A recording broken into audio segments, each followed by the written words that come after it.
रूस के मुद्दे पर भारत को दबाव में लाने का प्रयास कर रहा अमेरिका खुद इस समय इतने बड़े दबाव में आ चुका है कि जो बाइडेन के लिए एशिया में अमेरिका के विदेश नीति को बचाना मुश्किल होता जा रहा है और अब खुद एशिया में अमेरिका को अपनी विदेश नीति बचाने के लिए भारत की आवश्यकता है, जिस वजह से अमेरिका चाहता है कि भारत किसी भी हाल में रूस के खिलाफ और अमेरिका के पक्ष में खड़ा हो, क्योंकि एशिया में जापान और साउथ कोरिया को छोड़ दिया जाए तो कोई भी एशिया का देश अमेरिका के साथ खड़ा नहीं है। यहाँ तक कि सऊदी अरब और संयुक्त अरब अमीरात जैसे मिडिल ईस्ट एशिया के पावरफुल देश भी अमेरिका को खरी खोटी सुना चुके हैं और यहाँ तक कि इजराइल भी रूस के मुद्दे पर अमेरिका के राजनीति का शिकार बनने से मना कर चुका है। वहीं चीन तो पहले से ही अमेरिका के खिलाफ है और भारत भी तटस्थ बना हुआ है, यानी कि खुद अमेरिका की राजनीति एशिया के अंदर इतिहास के सबसे बुरे दौर में है, जिस वजह से अमेरिका भारत पर दबाव बनाने का दिखावा तो कर सकता है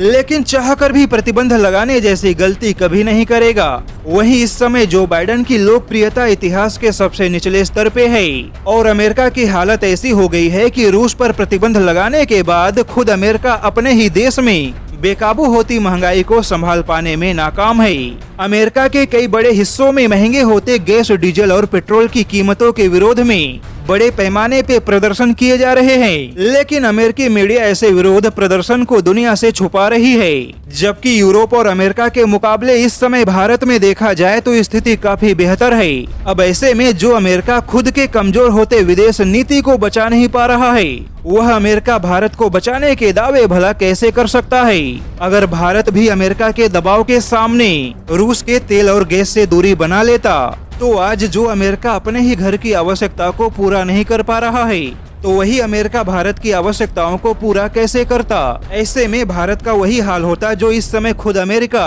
और अमेरिका के बाकी सहयोगी यूरोपियन देशों के अंदर है। ऐसे में देखा जाए तो भारत की विदेश नीति इस समय न केवल तटस्थ है बल्कि अमेरिका और पश्चिमी देशों के मुकाबले काफी सशक्त भी है।